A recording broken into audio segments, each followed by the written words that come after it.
Hi everyone, welcome to tonight's Curious Convos. We have Professor Pasi Sahlberg and Dr. Carol Campbell with us this evening. We're talking about empowering educators. Welcome to both of you. I know, Carol, it's really early in the morning, so thank you so much for joining us. Good morning, Andrea. I have my Oisy mug with me with my first coffee of the morning. And Pasi, thank you for joining us. It's evening here, 9 o'clock. Thank you, Andrea, and thanks also for leading these conversations. These are very important, particularly in these very complicated times. Yeah, so let's get started. I'd love to hear your background, share a little bit of what you've been doing in the research. Carol, do you want to get us started? Thanks, Andrea. And so greetings from Toronto. It's my pleasure to join this conversation with you, Andrea, and with Pasi, who I have had the pleasure of collaborating with over many years. So to talk a bit briefly about my own experience, I'm originally from Scotland. I've lived and worked in the UK and the USA, and Canada has been my home for about 15 years now. So obviously I'll talk about Canada as well as our international experience. A lot of my work is around empowering educators and professional learning, so I'm sure that's part of why I'm in this conversation today. You know, my work is around how do we support equity and excellence in education systems, and Pasi's work, of course, is tremendous. And I focus particularly on how do we develop the professionals, the adults that work in education, value them, support them, invest them, and develop in them in order to better serve our students' learning and equity and well-being. So some of the projects that I'll likely talk a little bit about today, and certainly the resources are available, is my work around teacher leadership and learning. So I've been heavily involved in our teacher learning and leadership program here in Ontario. More broadly around effective teacher development, teacher policy, leadership development here in Canada and internationally. And then a lot of work internationally around how we invest in the education profession. So some of those pieces are pieces I'll talk about tonight. And of course those connections brought me to Pasi when we first collaborated on a project called Empowering Educators, led by Linda Darling-Hammond, and I was Team Canada, yay, and Pasi was Team Finland. And we've got Team Australia here too. Excellent, and there's also Team Shanghai in Singapore. So that's how we first connected, and then over the years we're now both advisors, members of the International Council of Education Advisors in Scotland, and we both serve on the board of the International Congress for School Effectiveness and Improvement. So I'll hand over to Pasi to introduce himself too. Yeah, thank you very much. And I have to start by saying that it's a real honor to join Carol in this conversation and have an opportunity to exchange some ideas and experiences with you, Carol. I have a really high respect on your work and you know, all those things that you mentioned that you do, and I know that you are one of those very highly trusted and respected professionals in this field. So it's a pleasure to be here. So one thing that we have common with Carol is that we both live and work now in a country that is not the country where we were born. So I was born in Finland a long time ago and moved here in Australia, Sydney, about 18 months ago. So I am looking at many of these things here in Australia now through the kind of a comparative eyes from a Nordic space and Europe. I also have experience in North America quite a bit, so that gives a kind of a multiple perspectives on those things. I'm a school teacher by profession. I was a mathematics and science teacher for many years and worked in a teacher education and professional development and leadership training in Finland. I spent many years in education administration and leadership as well with the Finnish government, then worked with the World Bank and European Commission, and a few years at the Harvard University as a visiting professor of practice a few years ago, and now I'm here. I'm a professor of education policy at the University of New South Wales, where I also work at the Konski Institute. And you know, our interest is pretty similar with Carol. We are both passionate about issues around the teaching profession and teachers and preparing them and helping and supporting teachers, but also this larger question of equity and excellence at the level of the system of education. And that's why I'm here in Sydney, Australia now, doing this work on this particular challenge that we have, much harder here in Australia than what I had in Finland. In other words, what should we do to make sure that we would truly have a education system that has both equity and excellence simultaneously? And that's what has brought Carol and myself to work together often. But can I return back the microphone to you, Carol, because you know, you come from one of those countries called Canada. You said, "Hey, Canada," which is great. You can do that sometimes when you play ice hockey, but not too often if you play against Finland. But you know, Canada. Okay, let's not go there. But Canada and Finland share many things. Among them is the fact that we are often looked at by others as models or good examples or interesting places where education is handled in a particular way. And could you speak a little bit about how you see the Canadian situation, or Ontario, where you are right now, and what are the things that the others could particularly take away from there? Sure, thanks, Pasi. So as you said, I'm a professor now at OISE, the Ontario Institute for Studies in Education, based in Toronto, and I've been heavily involved in the work in Ontario, working as a senior government official and then an advisor to our government, the political side, from 2005 to 2018. And then in my academic work, OISE is the largest faculty of education, so we work to train teachers as well as leadership development and graduate studies. And as I mentioned, Pasi and I were involved in the Empowered Educators, where we looked at how do you develop teachers and leadership throughout an education system. So there's this question about what is it about Canada. Now, Canada is a federal system, as is Australia. And education is the responsibility of provinces and territories. So there are 10 provinces and 3 territories. So there's not one Canadian education system. And there's sometimes a debate about the balance between federal and provincial responsibilities. The federal responsibilities are connected to human rights, to children's rights, to language rights, to issues concerning Indigenous education and Indigenous populations. So even though there's difference between the province and territories, there is a commitment in Canada to human rights and to thinking about children and the child. And I think that would be similar in Finland. So we start there, and there's generally a high regard for the importance of education, publicly funded education. So in Ontario, 95% of our children are in publicly funded education. Now, there are obviously independent schools and private schools. Teaching is generally highly regarded. Now, that varies over time and at different moments in time. And of course, the teaching profession have pressure on them like never before at this moment with COVID-19, but they have been phenomenal. So generally, you know, if you're a teacher, that is seen as a good profession, a good thing to do. You're contributing to children, to humanity, to society. So it's seen as a profession. To become a teacher, you have to take graduate level studies. It's university training to become a teacher. We don't have short forms of training. We don't have other forms of training. It's a university level profession.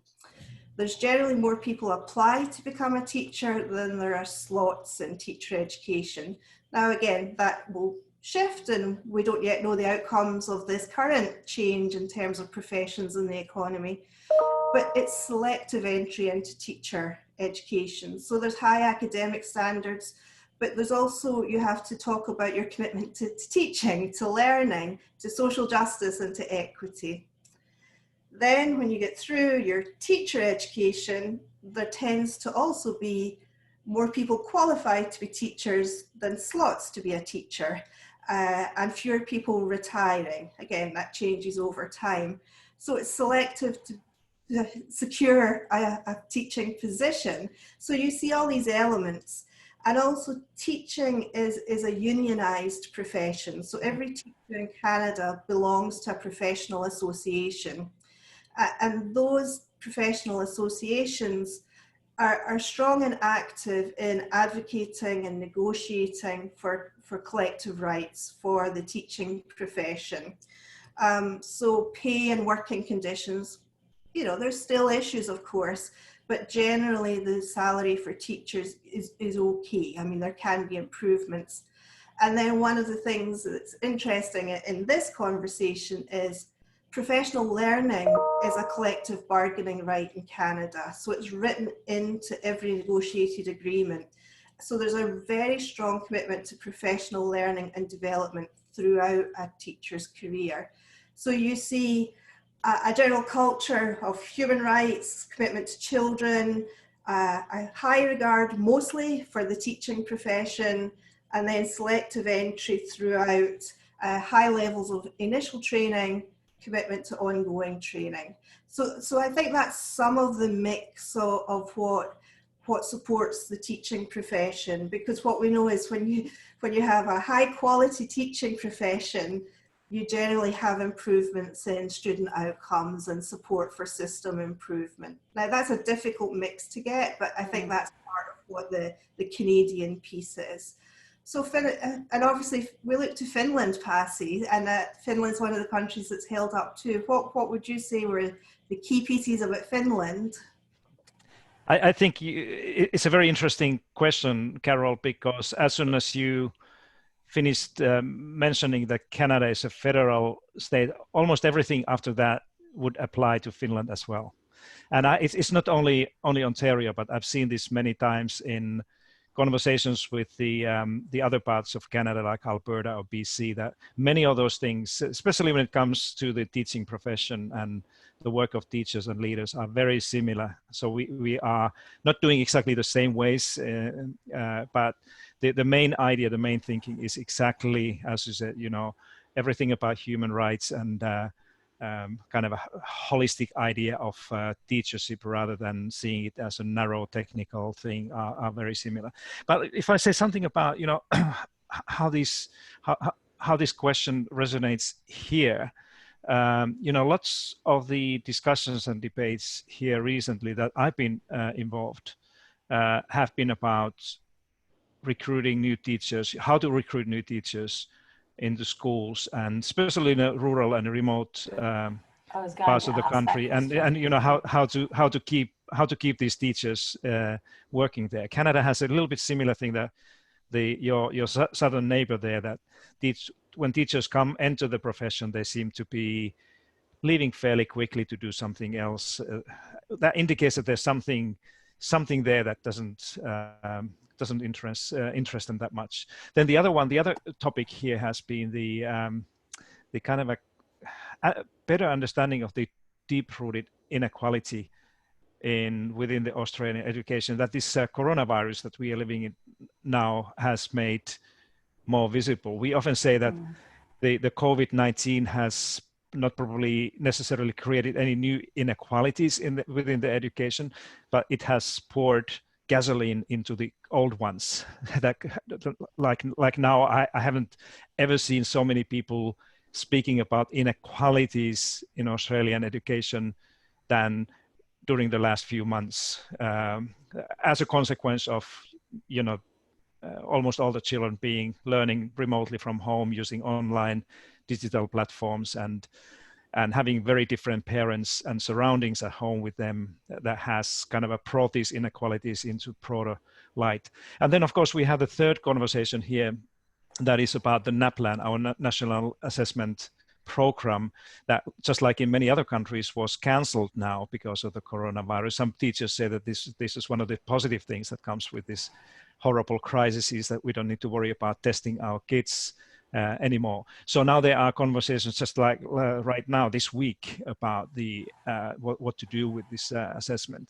And I think that these three questions, the how to prepare teachers, how to keep them happy and committed to the work, how to understand the equity and equality question, and the student assessment, are those three things that educators, but certainly policymakers here, and also parents here in Australia could look at how these things are done in Canada and in Finland. So these could be some of those takeaways. And so if I very briefly mention some of these ideas that could be those that people here might spend a little bit more time and really ask these questions from the Finnish colleagues, or go and take a closer look at.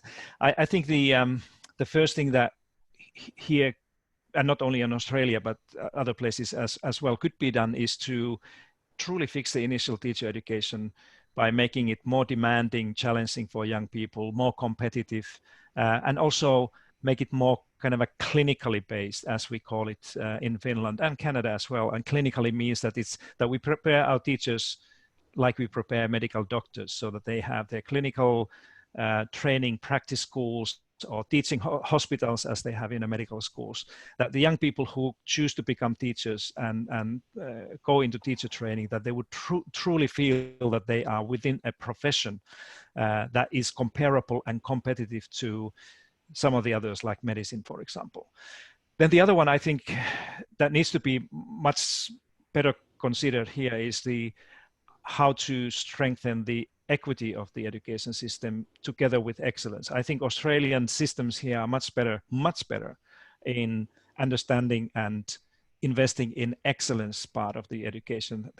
Some of the best schools in the world I've ever seen are here in Australia, and great leaders and great teachers, but it's not everywhere. The disparities are huge here, and that's why focusing on fair funding and student and teacher well-being, that the Canadians are doing very well, and the kind of a holistic concept of special needs education, again a kind of a similar thing between Canada and Finland, are some of those things that the Australians here would really benefit. And when I say Australians, I'm particularly thinking about the politicians, that they should understand much better how things are done in the different places. Many educators and principals and many of you who are following this this conversation, you probably understand this. And then finally, before I turn it back to you, Carol, I think one thing related to this NAPLAN thing is that we need to do, and you have done a lot of work with the student assessments there, that is actually a very important part of the teaching profession and professionalism of teachers.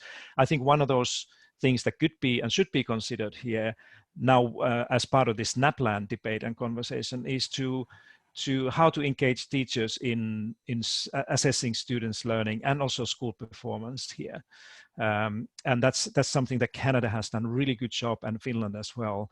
And it's so often I kind of end up in these debates here where people say that, but how can we trust teachers and their judgment when it comes to student learning? And the NAPLAN is often justified here by simply because of this, that people don't trust teachers and schools' judgment. They want to have an authority who will tell parents how much the kids really learn and where they are. But that's those are some of those things. There might be more, but could you Carol, take this? Can I ask? Yeah, go ahead. Question? Sure. So, how the rural and remote areas? How do you find placing teachers? And a lot of the times, if they're early career teachers, what support's put in place for them? Because professional learning has always, they've had to come to the city or have to do it online if it's available. So what do you find? Was there any issues with placing teachers in those rural or remote areas, and what supportive structures did you put in place for those, especially if they were early career teachers? Carol, do you want to go first, or you want me to say something? You say something and then I'll... Yeah, I don't think, I've been reading a lot of literature. I have some students who are doing their research now on this remote and rural thing. And of course, in Finland, we have the similar thing, but it's nothing like in Ontario or New South Wales here, Australia, Canada. You have much more kind of the whole issue is bigger. Yeah, but I would say that, and this may be silly, kind of a simple simple response to this, but I don't think that there is a solution to this this remote and rural teacher issue unless we really think again how to have an education system that would truly not only speak about that, but also do things that would convince these teachers that if they choose to teach in a remote or rural school, that the system would be supporting their work. And now, Andrea, you know that this is not always the case here in Australia and New South Wales. Australia is the countries where this kind of a distance between teachers teaching in the remote or rural schools and the urban schools is the biggest in the OECD. In many ways, the experience and resources and you name it. And if teachers know this, if you know that if I go to a particular school in a remote part of the country, that I have to struggle, I have to even contribute from my own pocket some of the resources to the school. Who would like to do that compared to the situation that maybe in Canada, but certainly in Finland, if you do that, that you have resources, you have more staff, and you have often more money there to run the school, to do these things, than you have in other schools. And I think that before we fix that one, and this is at the heart of this equity and equality question, it's going to be very hard to find sustainable solutions to keep teachers in these remote schools where they have to work in much more complicated circumstances and context anyway. But Carol, what is your view from Ontario, Canada? Thanks, Pasi.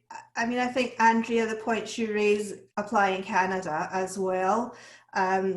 So I led a study of professional learning in Canada where we actually looked at all the provinces and territories.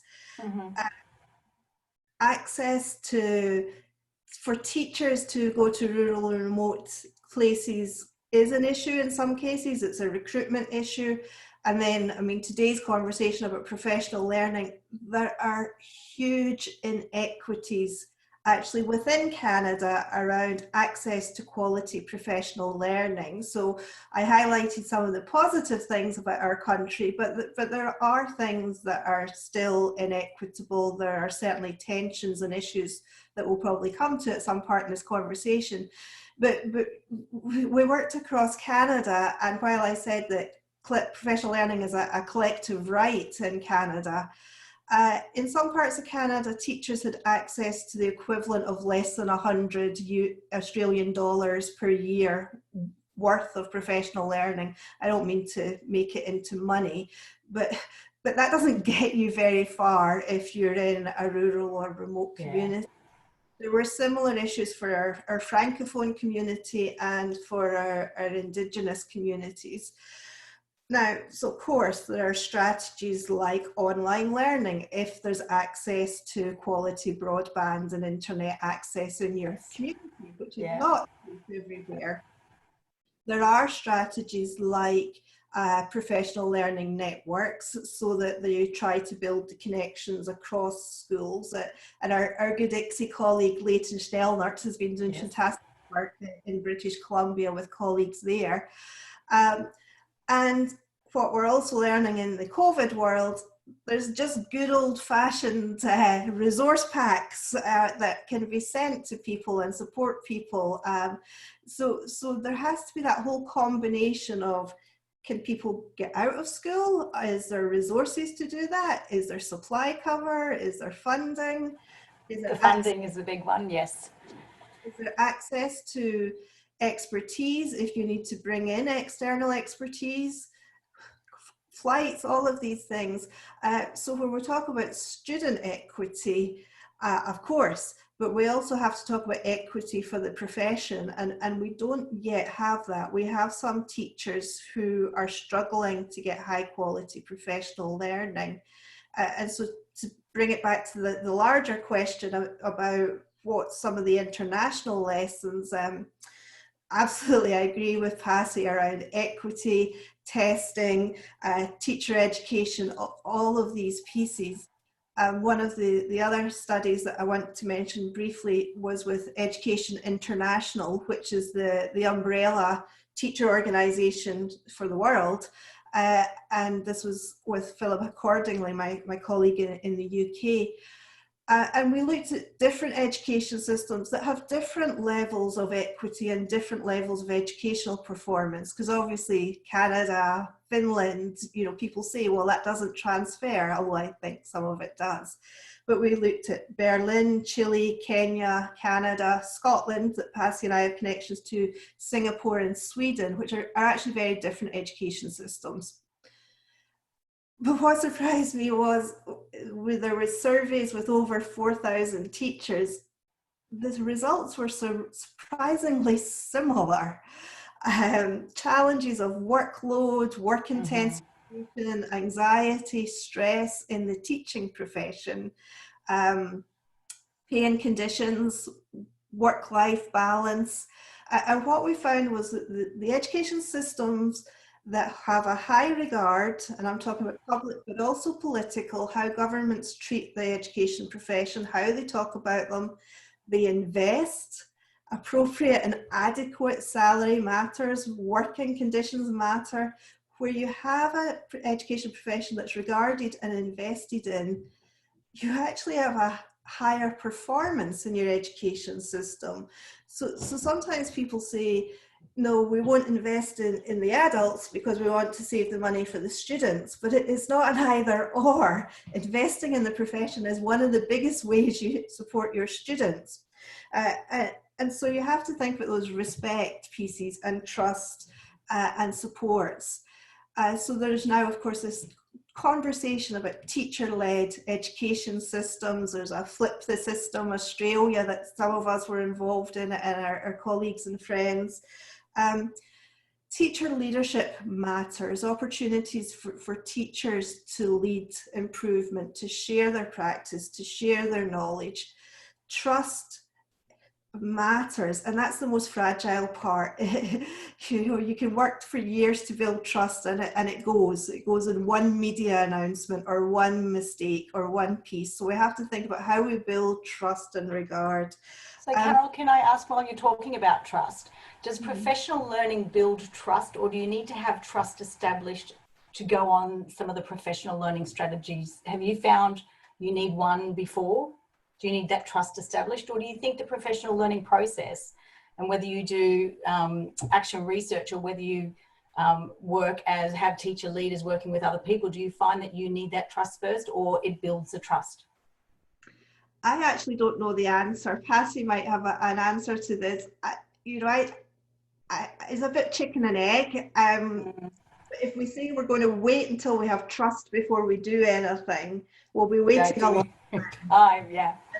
So I kind of have Michael Fullan, that way you behave yourself into change rather than you believe yourself into change. What we know is that, and in my work, I talk about the purpose of education is the betterment of humanity. And that applies to the policies that affect teachers and the teaching profession, as well as the work for students. So we have to think about, how do we develop trust in every single thing we do, and how we talk, and the conversations and the messages we send and the day-to-day relationships. And yes, professional learning can build trust.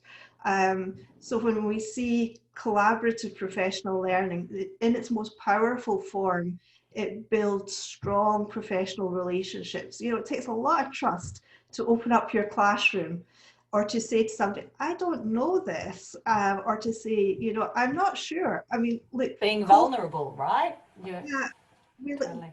So COVID, you are an amazing person, so we're all going to have to be vulnerable at this moment in time. Sorry, Andrea. Yeah. No, I was just going to say, in New South Wales, we have an authority that says you have to do 100 hours of professional learning within the 5-year period. Do you have anything like that in Finland or in Ontario, where you're sort of regulated to have the hours of development? And then do you feel like schools should have a school-based like professional learning with a goal within the school, within your department, or in your stages we have here, stage coordinators, or you think individual goals are really important for teachers? Pasi, do you want to go first? Yeah, I can. No, the Finnish system doesn't have any particular number of hours that teachers must do, but they have in their labor contract, and Finnish system, just like in Ontario, is a highly unionized. 95% of teachers belong to the union, so they kind of follow this contract that requires that every year teachers must spend 2 or 3 days for professional development and learning. But this is linked to this question that you asked, Andrea, about the trust. And the old system in Finland, when I was a teacher there, we had to do, like, we were forced to go normally on Saturdays to do these 2 or 3 days a year, and there was no question, there was no kind of excuse, you had to do that. And that has nothing to do with trust, because nobody asked me whether I need that stuff that was discussed or often lectured on that Saturday. But now I think what most of the municipalities, and the Finnish system is very decentralized, so that over 300 municipalities run the systems, and they all do these things in a different way. But I think that the common thing to do now is that the schools and teachers can really decide how they want to spend these 2 or 3 days a year for their own learning and development. And if you have a system like this, where people know that it's an obligation, but you can decide what is the best way for you or for your school to do that, I think it kind of indicates that the system is thinking in a kind of a trust-based way, that the teachers understand what is best for them, rather than assigning them a compulsory things to do as it was in the past. So that sounds like professional responsibility versus accountability, really. Yeah. But anything after that then is up to the individual teachers or schools, how they see the resources or the needs for the school in regarding the professional learning for individual teachers. But if you look at the tallies, obviously the tallies data, and compare Finnish teachers and their kind of access and engagement in professional development and learning, you often see Finland in a kind of a lower side because of this. It doesn't mean that the teachers wouldn't learn or develop themselves, but they just think differently about the question of professional development and learning. So they may do much more than they actually report back to in these surveys. Carol. Yeah, as I was listening to Pasi's response, I'm neutral on the idea of so many hours. I think it's the intent behind it and the implementation of it that can change it one way or the other. So in Ontario, we don't have X number of hours. We do have, as Pasi was describing, agreements around professional development days that are negotiated as part of the teacher contract, and how the time is spent within those particular days is a balance between system level priorities and teacher time. Yeah. In Scotland, the General Teaching Council, there is a commitment to so many hours of professional learning for teachers. And, I actually think on balance, that's a good thing, because if we want to establish professional learning as a right and as a responsibility, time's always the biggest issue. Yeah. Where do you find that time? I mean, TALIS is clear, work intensification's happening. So we can't simply say do more on top. So when you start to begin to say, well, there's a commitment about protected days or protected hours, it makes it part of your instructional day, part of your professional life. So I'm okay with that. Yeah, because in New South Wales, we still have professional days for your school. You will have PD days, but the 100 hours is for you as a teacher individually. Yeah. And the question about system and individual, you need both. Teacher-led professional learning is extremely powerful, but if you're going to bring in a new literacy strategy or a new curriculum, or there's a particular school priority, there needs to be support around that too. Yeah. So let's move on. What are the implications for professional learning in this COVID time? Pasi?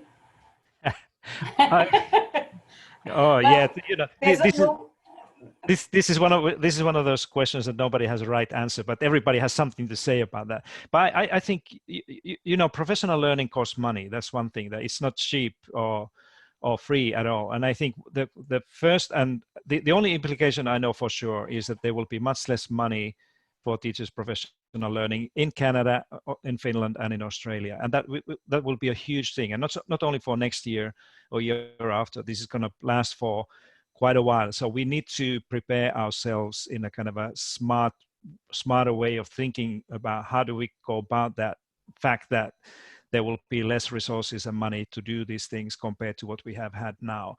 But then I think there are a couple of other things that I think are most likely to be true, and we see these things probably more clearly as we move on. I think one thing that we will actually realize is that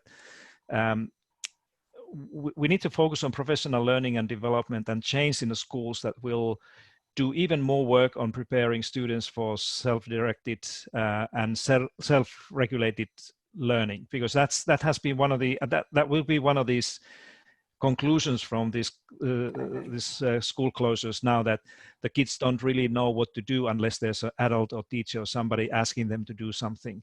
And I think in the future, when the similar things happen, we would be much better off if we had kids already from the preschool or primary school educated and prepared, so that, you know, if there's nobody telling you what to do, or if something like this happens, that all of a sudden you have to be at home for a couple of months, that they would be educated, kind of take the leadership and ownership and, you know, figure out something to do, and rather than just wait that somebody will give a call or send you kind of things to do.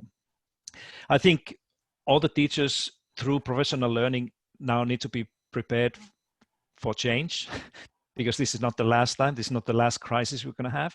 Most likely this is going to continue for the next 2 to 4 years, and there will be school closures, and schools will be classes canceled and many other things. So we need to be preparing teachers already now to you know, react more quickly. I think I've been admiring teachers in my own children's schools here and in Australia and in Finland, how quickly they actually have been able to change. But it's been painful, and it's been taking a lot of, you know, asking questions from above and making phone calls. So I think we need to be much better in this kind of a rapid change to just react to things.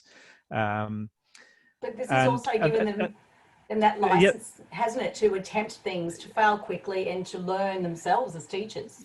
Yeah, and that's finally, I think my last thing here is that I would really like to see as a kind of a implication of this crisis that we go through is the even better understanding among the teaching profession, but also acceptance among parents and the society, that the teachers, they have both rights and responsibility to rely more on their collective professional wisdom and experience when they are looking for the kind of reactions, what to do when something like this happens next time.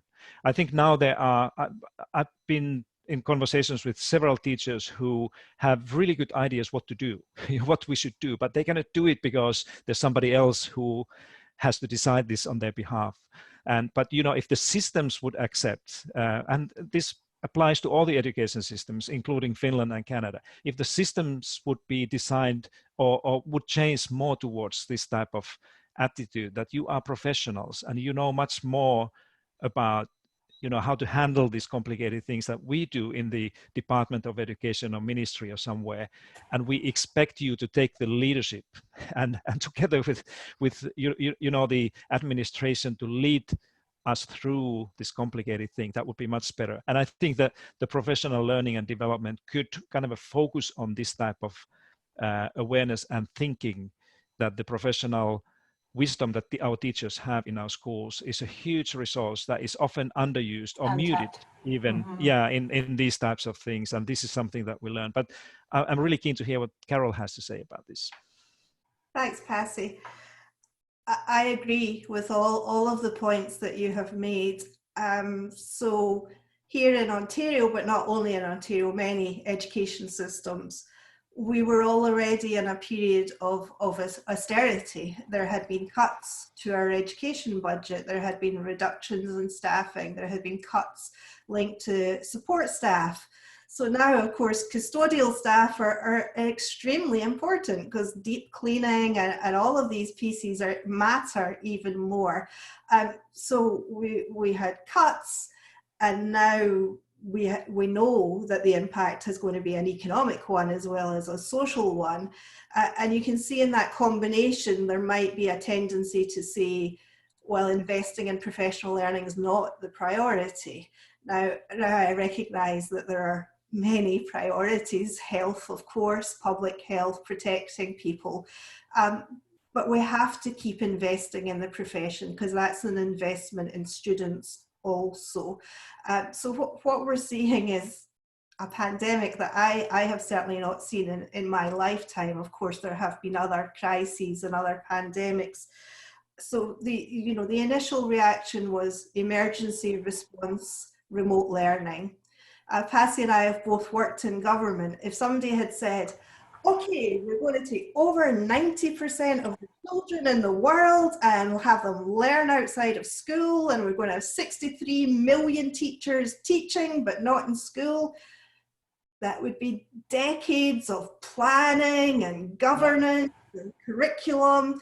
And instead it was on a Thursday or a Friday, okay, school's closed on Monday, go figure it out. So, I want to say to anybody that's working in the education system and to students and parents, you have been phenomenal, because what has happened is turn on a dime within a matter of moments without any additional investment. There's not been additional money here, maybe there has been elsewhere.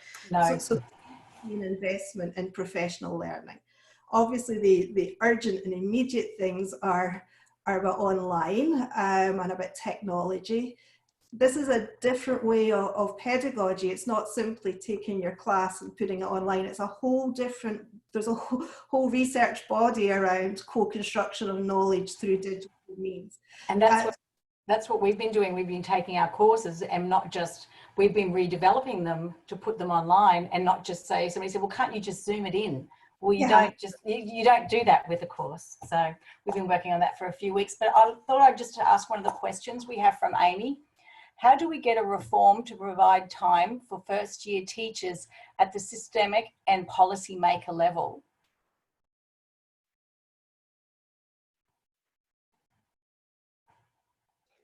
Carol, you referred to working with the government, so you must have a good answer to this easy question of Amy. Well, I know a lot of teachers ask, how do they get a seat at the policy table? So Amy, I'm just reading your question.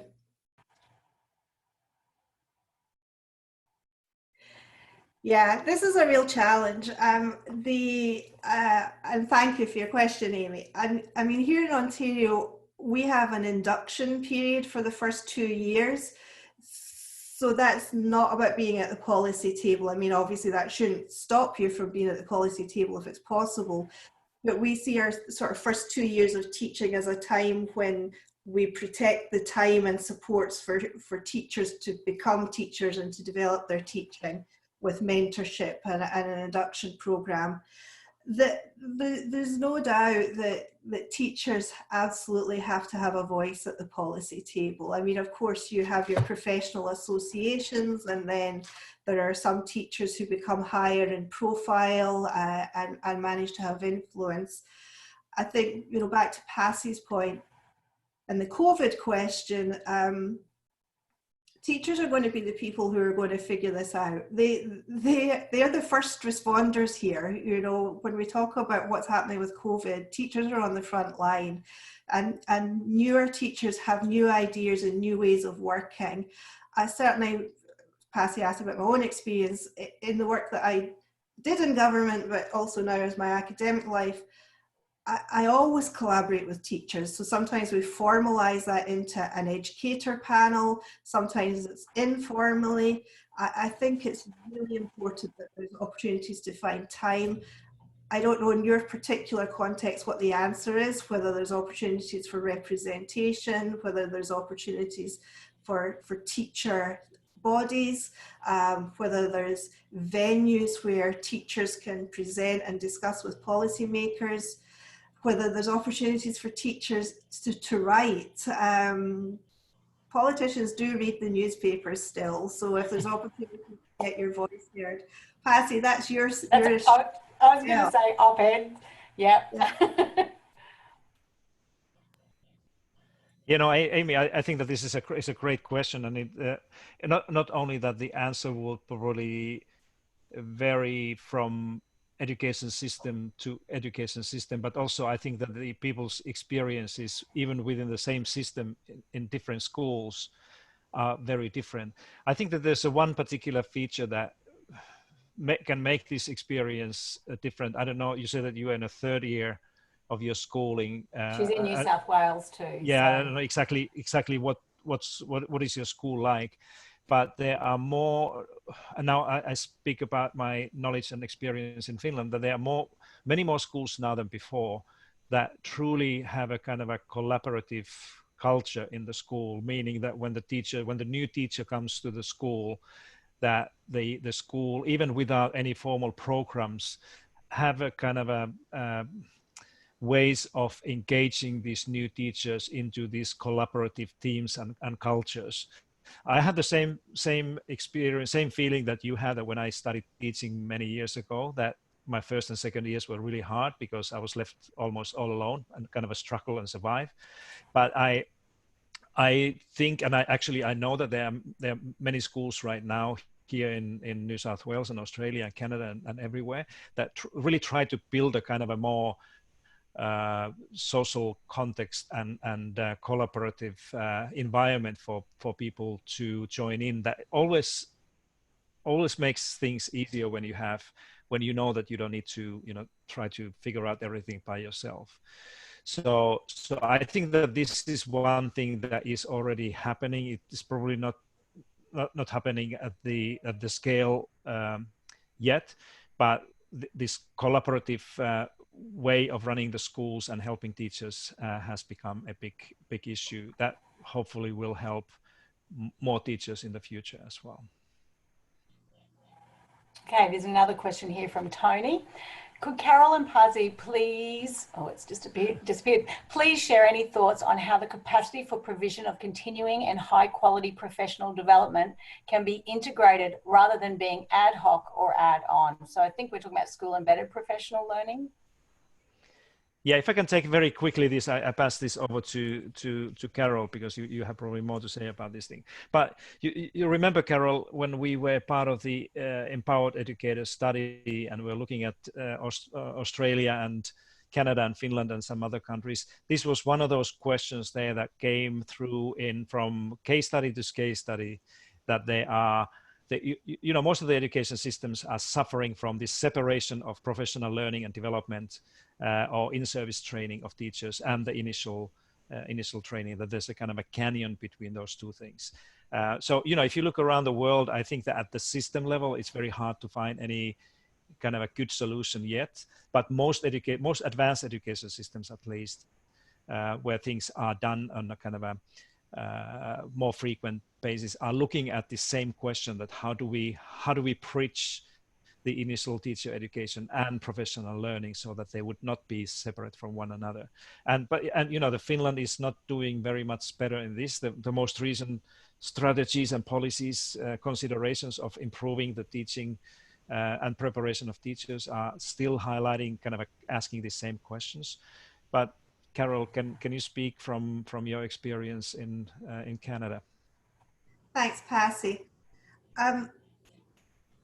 So when Linda Darling-Hammond and her team first looked at the state of professional learning, the learning profession was the title of the work, and this is over a decade ago now, and they reviewed the available evidence across the world, and then I actually thought about the US context. But in that study, they say, based on analysis of evidence, that you need a minimum of about 50 hours of professional learning to really change knowledge and practice, and usually over at least a 12-month span. So when we did a similar study in Canada just a couple of years ago, we looked at the time, how much time are people actually spending on professional learning? And it averaged out to over 70 hours within an instructional year, a school year. So people are spending time on professional learning, but it might be like this, it's 7 a.m. in Toronto, and I know some of my Toronto colleagues are watching, and Sydney's 9 p.m. at night, so it might be before school, after school, on the weekend. And that, to Tony's question, and thanks for calling in, Tony, we have to look at how we integrate time. I said earlier about work intensification. This has to become integrated into the instructional day. Now, of course, people speak to Singapore and to some countries where the teacher's teaching schedule includes time for collaboration and professional learning. I do favour professional learning that's over a longer period of time. So the teacher learning and leadership program that I've been involved in is over an 18-month span. Now, they're becoming increasingly rare, but if you work on teacher-led inquiry, sharing of learning with other colleagues, focused on students over an 18-month period with sufficient funding to allow some release time and some collaborative time, it has high impact. Conversely, if you spent that same amount of money on 50 different workshops on completely different topics, it doesn't have high impact. So there is actually a rationale to why we should do this.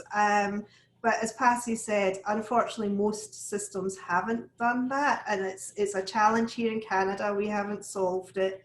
And I do think now in the COVID era, you know, financial issues are going to become dominant, but I do hope we get to the point where we reconfigure time in schooling. And I guess to bring it back to COVID, you know, the conversation here in Ontario, and you're slightly ahead of us in Australia, is when will schools reopen? That's the big conversation. But I think you can talk to your Australian experience, and Pasi and I are part of the conversations in Scotland. Schools aren't going to reopen in the way that they used to operate. It's going to be a phased reopening. It's going to be potentially rotating different students on different days and different weeks or particular year groups. So for the first time, I think, certainly in my education career, we're actually seriously looking at teaching in school and teaching at home and blended combinations happening. And that is just huge in terms of teachers' lives, obviously students' lives and their families' lives. So professional learning is desperately needed. I said before about the technology, but trauma, we know from our refugee children that come into Canada, when children see trauma and grief, and that's what we're going to have, we need to look at how we teach in different ways. So to bring it back to Tony's question, a smart education system thinking about the next school year would also be thinking about an in-depth support for the profession alongside whatever we do to protect and care for the children and young people. I think what I've learned over the years, being in that professional learning role in schools, is teachers need time. They need time to reflect, to collaborate, to analyse data. They need that time away from face-to-face teaching to work with others and collaborate well. Yeah, definitely. Okay, so thank you very much for this evening. I think we might finish off because we did say it was going to be 45 minutes tonight and we have gone way over. So thank you, Pasi, for joining me, and Carol for getting up so early in the morning over there.